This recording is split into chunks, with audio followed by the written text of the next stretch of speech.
Bienvenido a un nuevo video de mi canal Rocío Chávez Ciencia de Datos. Si deseas apoyarme para seguir creando más contenido, o bien obtener los códigos y las diapositivas que voy utilizando en mis videos, te invito a visitar mi página en Patreon y a suscribirte en alguno de los niveles que aparecen en ella. Si conoces a alguna persona a la que pudiera serle de utilidad esta información, por favor ayúdame a compartirla.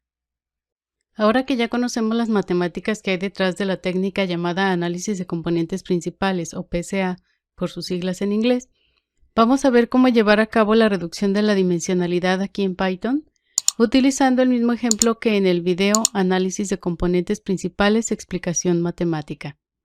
Si todavía no has visto el video que te menciono, te invito a que lo hagas para que le encuentres todavía más sentido a lo que veremos el día de hoy. Lo primero que haremos será cargar la información contenida en el archivo ejemploestudiantes.csv. Importamos la librería pandas y le asignamos el alias pd.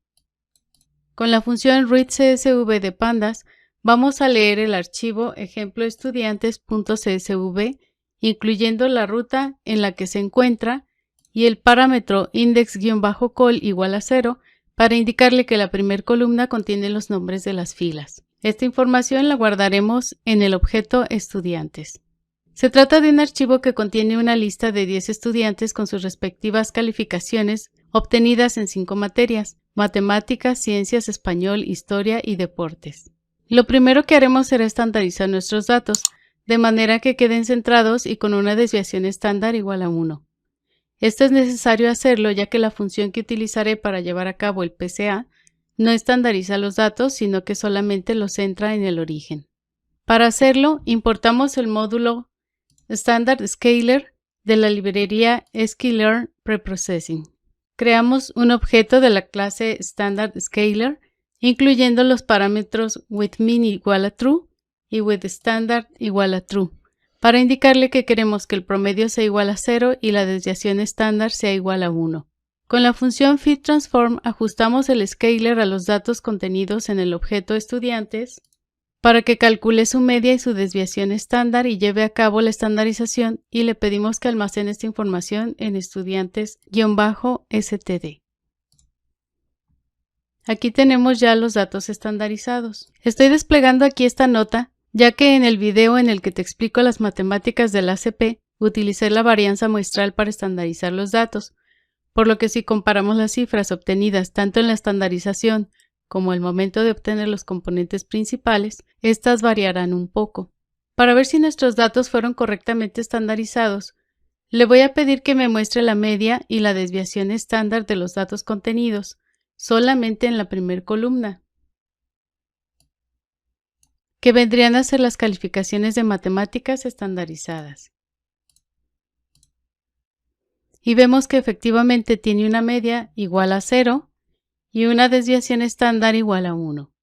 Una vez habiendo estandarizado nuestros datos, importamos el módulo PCA de la librería sklearn decomposition. Creamos un objeto de clase PCA, indicándole que queremos solamente 2 componentes principales.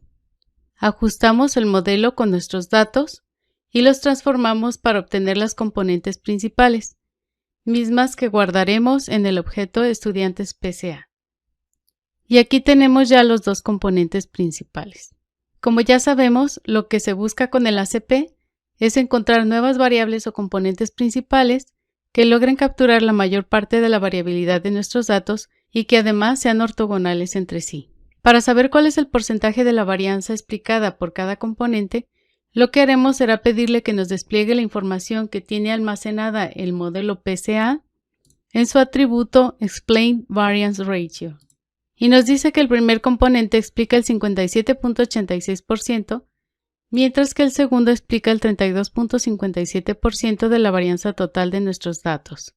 Si queremos saber cuál es la varianza explicada entre los 2 componentes principales, simplemente lo sumamos con la función sum de NumPy.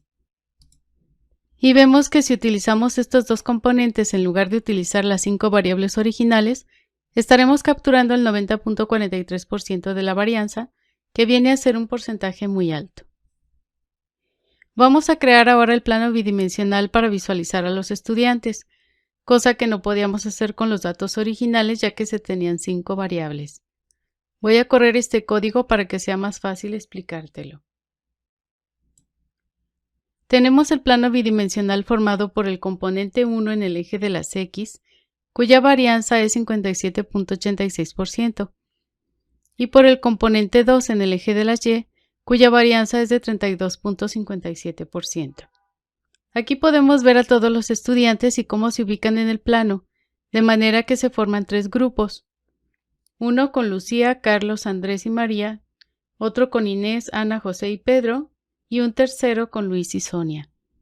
Si quisiéramos seguir adelante con alguna técnica de Machine Learning, lo que podríamos hacer es aplicar, por ejemplo, un clustering jerárquico o un K-means, utilizando la información contenida en los dos componentes principales y analizar los centroides de cada uno de los clústeres que se formen para saber qué fue lo que los hizo agruparse de esta manera, es decir, cuáles son las características que tienen en común los individuos dentro de cada uno de los clústeres y cuáles los diferencian de aquellos que forman parte de otros clústeres que no es al que pertenecen. Ahora sí vamos a la explicación del código que utilicé para formar el plano bidimensional. Importamos la librería matplotlib.pyplot y le asignamos el alias plt. Creamos una figura de tamaño 5×5 con la función figure de matplotlib. Con la función rcparams de matplotlib, modificamos la familia de la fuente de letra que tiene por default para que utilice una de estilo serif y que se vea más bonita. Creamos las etiquetas de los ejes X y Y, concatenando el texto con el valor de la varianza, que con la función str le estoy indicando que quiero que me vuelva ese decimal en un string. La varianza del primer componente se encuentra en la posición 0 y la del segundo en la posición 1. Estamos multiplicando la varianza por 100 para que nos dé el porcentaje. Y con la función round le estamos pidiendo que redondee esta cantidad a 2 decimales. Debido a que queremos que coloque los nombres de los estudiantes en el gráfico, vamos a guardarlos en el objeto nombres. Como recordarás, esta información se encuentra en el índice del objeto estudiantes.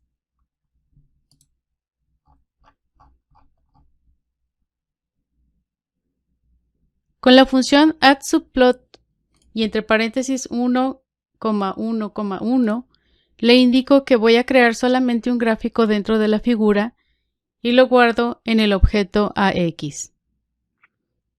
Con setXLabel, setYLabel y setTitle le digo cuáles serán los nombres de los ejes y el título principal del gráfico, así como el tamaño de la letra que quiero que utilice. Y en este caso también que quiero que la letra del título quede en itálica. Con setXlim coloco el rango de valores que tendrá el eje de las X. Aquí va de -3 a 4. Para dibujar los puntos que representan a los estudiantes, utilizamos la función scatter. Le decimos que en el eje de las X nos coloque todos los valores de la primera columna del objeto estudiantes PCA y en el eje de las Y todos los valores de la segunda columna. El parámetro S le indica el tamaño de los puntos a graficar, en este caso S es igual a 20. Para colocar los nombres de los estudiantes utilizamos un ciclo for. La función enumerate estará iterando sobre la lista de nombres. El iterador i irá tomando el valor del índice de cada elemento de la lista, el cual se irá incrementando en cada ciclo. Y el nombre de cada alumno correspondiente al índice en el que vayamos se irá guardando en la variable nombre, la cual será utilizada dentro de la función annotate. Esta función contiene la ubicación en la que cada uno de los nombres deberá ser colocado, que viene a ser la misma posición en la que se encuentra cada estudiante en el PCA. La coordenada X está en la primera columna y la coordenada Y en la segunda. Para que los nombres no se superpongan en los puntos, le estoy restando 2 décimas a la coordenada de las X y agregando 0.05 a la coordenada de las Y. El comando pltshow no es indispensable si estamos en Jupyter Notebook, pero lo incluyo para que lo tengas en caso de que utilices un programa distinto. Si estás interesado en adquirir alguno de mis cursos en línea, puedes consultar información al respecto en mi página web Aprende Ciencia de Datos con Rocío Chávez, misma que se encuentra en rociochavezml.com. Nos vemos en el próximo video.